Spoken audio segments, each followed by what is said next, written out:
So good day everyone, we are back. I am another one. So I am Kaliakwa, and here we have a problem to be solved by integration by parts.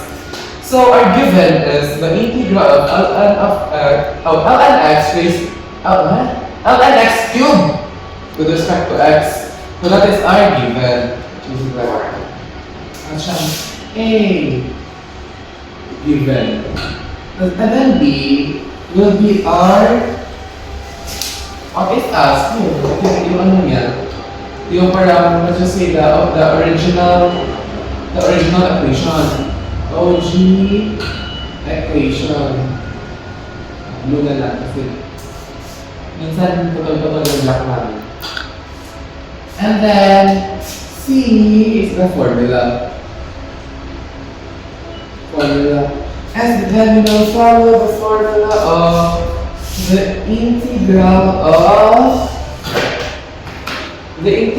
of mu dv is equal to uv minus the integral of v du. Kaya siya yung parang base formula natin pag-solve. So, at start B will be solution.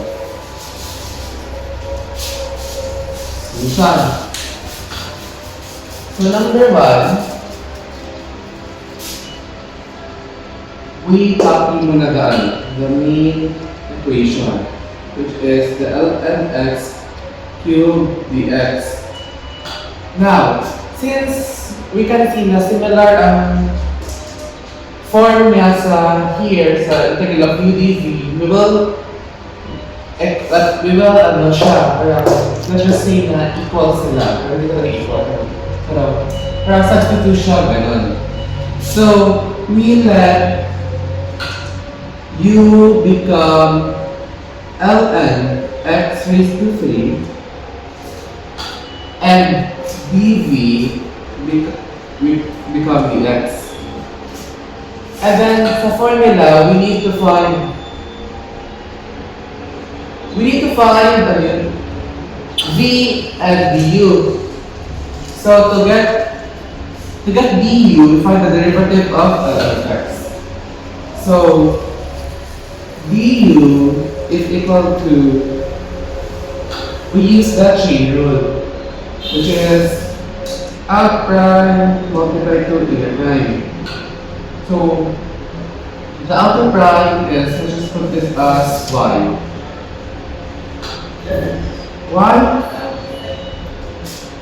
Y cubed multiplied to the derivative of ln x.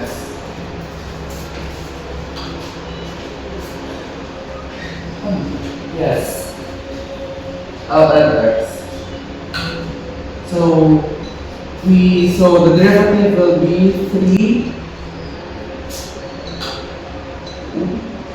3y squared multiplied to 1 over x dx.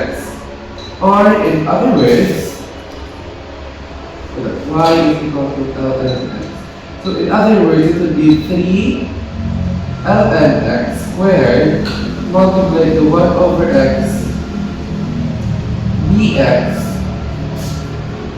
And about to simplify this further as 3 ln x squared over x dx. There. And then now we find v. V is equal to x kasi dx. Yes. So now we substitute. So the integral of u dv is equal to uv minus the integral of v du.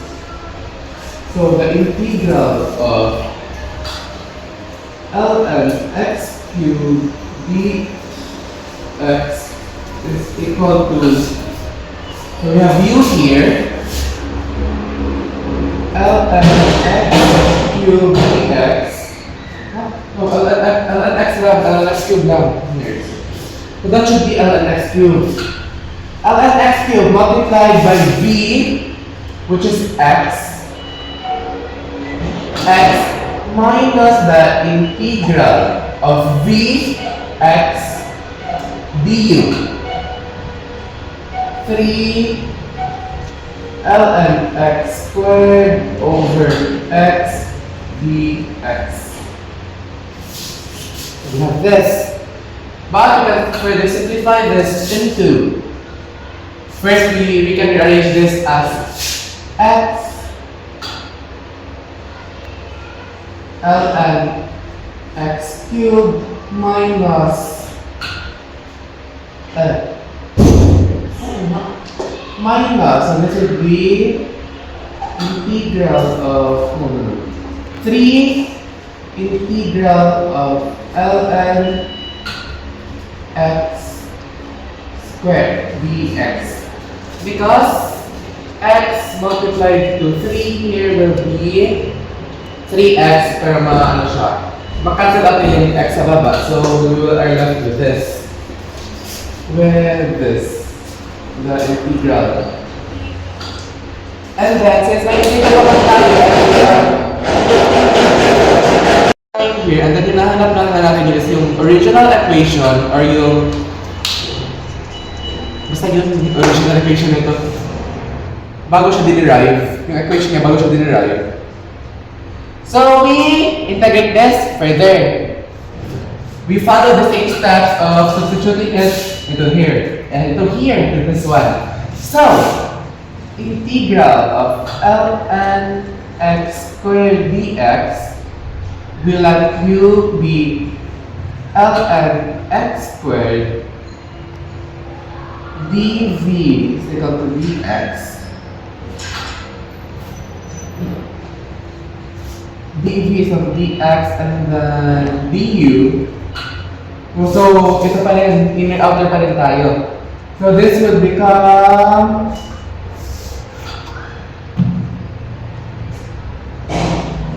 two ln x over x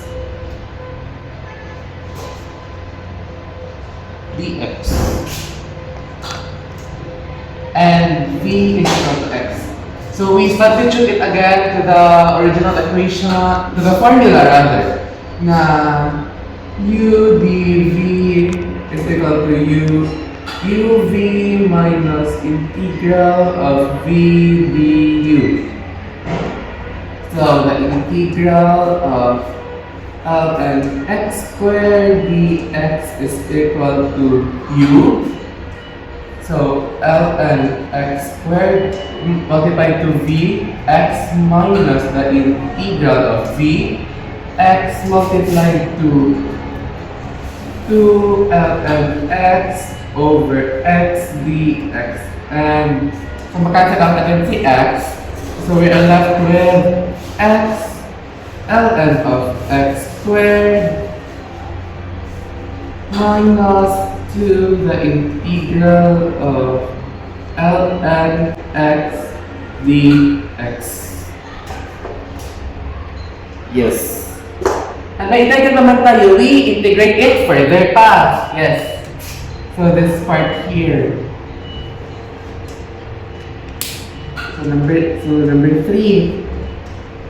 Integral of ln x dx. So yes, u is equal to ln x, dv is equal to dx, du is equal to ln to siya. So ano yun? 1 over x dx. Yes. And then v is equal to x. So substitute integral of u dv is equal to uv minus the integral of v du. So the integral of ln x dx is equal to u ln x multiplied to x minus the integral of x integral of x multiplied to 1 over x dx. So this would be x ln x minus the integral of 1 dx. Pero the integral of 1 is x. So this would be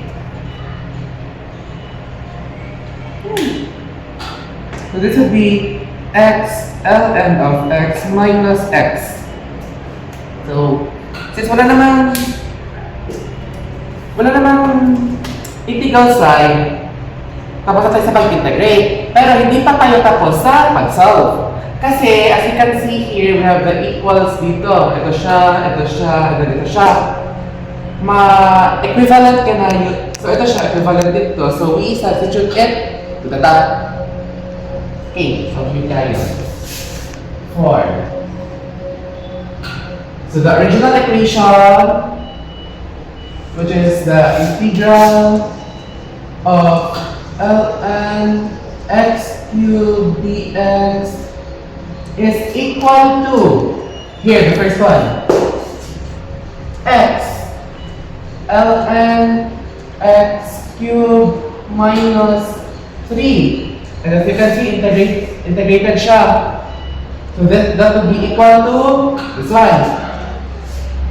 So 3 multiplied to x ln x squared minus 2, and then another one, which is equal to this. So 2 multiplied to x ln x minus x, and close brackets. There. So we have the equation which is the equivalent of the integral. So we now simplify this. So we follow the usual method plus the parenthesis, inside the parenthesis first and then going out. 10 plus parenthesis, exponent, so yun siya, so x ln of x cubed minus 3, copy muna kasi naunahin natin yung ito sila sa loob. So x ln of x squared minus 2 times x ln x. Negative 2 multiplied to x ln x, that would be negative 2 x ln x. Negative 2 multiplied to negative x, positive. So close. So negative 2 ln negative 2x ln x. Negative 2x ln x plus 2x, close bracket. Now, kasi wala naman tayong similar na exponents kanila, and then, ito siya hindi kasi even though there is a 2x that's the same, there's the ln of x, so we cannot combine like terms like that. Yes.